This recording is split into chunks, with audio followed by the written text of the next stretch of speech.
ويكونوا مفعلين بنصوص تنظيميه وباليات ومؤسسات اللي كتحد من هذا.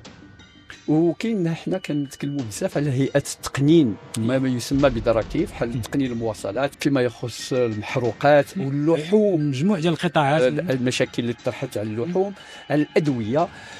كيفاش حنا ما عندناش الامكانيات باش نطرقوا كاع المشاكل اللي كتطرح في الرشوه في المغرب، ولكن مشينا بالخبراء ديالنا بالمواضيع اللي عندها اثار على القدره الشرائيه ديال المغاربه، لان الادويه غلات، لان مام واخا كاين راس تامين اجباري على المرض الناس كتخلص من جيبها، والدوله اعترفت ب 53% في المصاريف ديال الصحه هي 81 مليار فاصله 600 مليون، 81 مليار درهم 53% كتجي من جيوب المغاربه، يعني اكثر من 40 مليار درهم.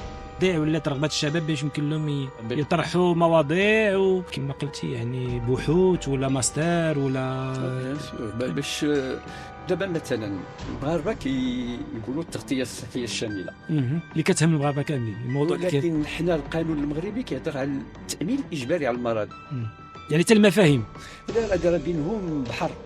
واش الصحافه كدير حتى هي الغلط؟ الصحافه كدير هذا الخطا، والاساتذه الجامعيين دابا شويه بداو كيتحسنوا، اعتذر بعض منهم مي ما كانوش فاهمين، كاين خلط في المفاهيم.